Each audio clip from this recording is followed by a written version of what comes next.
På Langelands sydspids mellem Humble og Bagenkop ligger Maglby Fri- og Efterskole. Tæt på skov, strand og havn. Hver morgen kører vores bus fra Rudkøbing med stop undervejs til skolen. Busserne bruges også, når vi har svømmeundervisning eller skal på udflugt. SFO'en åbner kl. 6.30, hvor der er mulighed for at få morgenmad. SFO'en er for alle. Her er plads til både afslapning og aktivitet.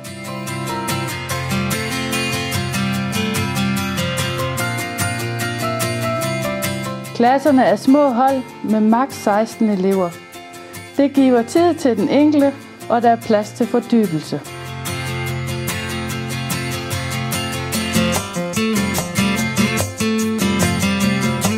Hos os har eleverne ikke lange dage.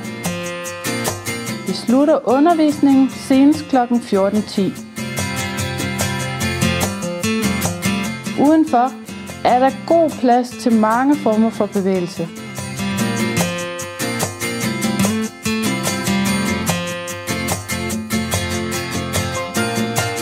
Vi har fuld forplejning, og vores festlige fredag er med pænt dækkede borde og ønskemiddag.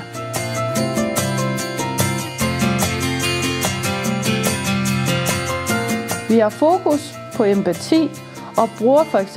massage til at lære elever, at den man rører, mobber man ikke. Friskolen er en lille skole, hvor alle kender alle. Det giver tryghed og skaber venskaber på tværs af klasserne.